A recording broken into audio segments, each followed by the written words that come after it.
ప్రతి అక్కకు, ప్రతి చెల్లెమ్మకు, ప్రతి అవ్వకు, ప్రతి తాతకు, ప్రతి సోదరుడికి, ప్రతి స్నేహితుడికి పైన దేవుడు దయ, మీ చల్లని దీవెన తప్ప మీ బిడ్డకు ఏదీ లేదు. మీ బిడ్డ నమ్ముకున్నది కూడా పైన దేవుడిని, మిమ్మల్ని తప్ప మీ బిడ్డ ఇంకొకరెవరిని నమ్ముకోలేదు. నేను అడుగుతా ఉన్నాను, ఈ యుద్ధంలో ఒంటరి పోరాటానికి మీ బిడ్డ సిద్ధం, మీరు సిద్ధమా అని అడుగుతా ఉన్నాను. వచ్చే ఎన్నికలు పేదలకు, పెత్తందారులకు మధ్య యుద్ధం, వారి వంచనకు మన విశ్వసనీయతకు మధ్య యుద్ధం. వారికి దిక్కులు పిక్కటిల్లేలా సమరనాదం చేస్తూ ఎన్నికల శంకారావం పూరిస్తూ సిద్ధమని ఇక్కడ నుంచి వైఎస్ఆర్సీపీ పిలుపునిస్తా ఉంది అని చెప్పి సందర్భంగా తెలియజేస్తా ఉన్నాను. ఉదయించే మనకై సూర్యుడిలా వస్తున్నాడదిగో, సిద్ధం అంటూ సింహంలా ఆంధ్ర రాష్ట్రంలో జనం కోసం ఒక సైనికుడిలా పెనుగుప్పెనై జయ హో జయ హో మా రాజు జగనన్నకు జయ హో.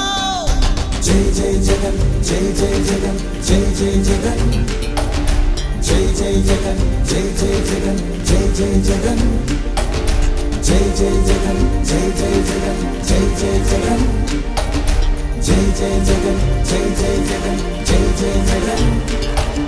జనగణమన అనే మాటకు అర్థం చూపే నాయకుడు, ఒకటే లక్ష్యం ఒకటే గమ్యంతో అడుగులు వేశాడు. మహానేత రాజన్న పెట్టిన పథకాలెన్నెన్నో, ప్రజల కోసం తన తండ్రి బాటలో ముందుకు మరి ఎన్నెన్నో. అదిగో అతడే ఒక సైనికుడై వస్తున్నాడదిగో, చిరునవ్వుతో రాజన్న రాజ్యం తెస్తున్నాడదిగో. నేనున్నా అంటూ భరోసా ఇచ్చి ప్రేమను చూపిస్తూ మన జీవితంలో వెలుగును నింపుతూ వస్తున్నాడదిగో.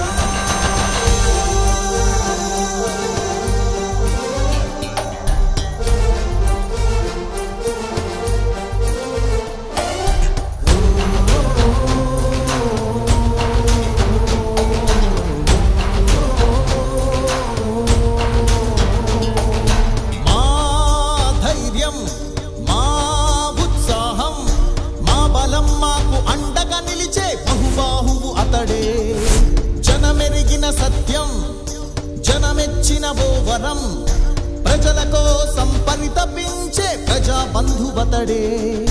మనిషిని మనిషిగా ప్రేమించే ప్రతిరూపం, పేదల కన్నీటిని తుడిచే ప్రతిబింబం.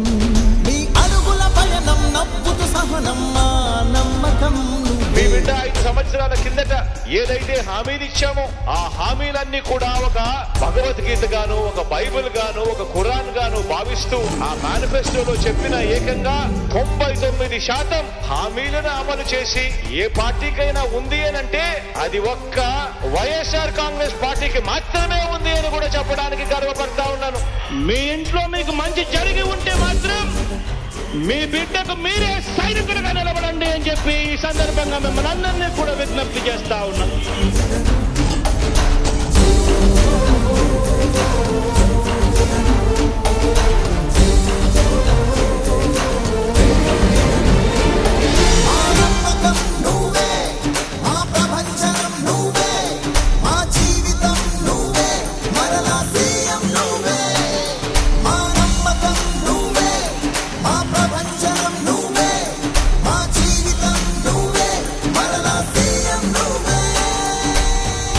మంచి చేసే పరిస్థితులు రావాలని మనసారా కూడా కోరుకుంటూ మీ అందరి ప్రేమాభిమానాలకు, ఆప్యాయతలకు పేరు పేరున హృదయపూర్వకంగా కృతజ్ఞతలు తెలుపుకుంటా ఉన్నాను.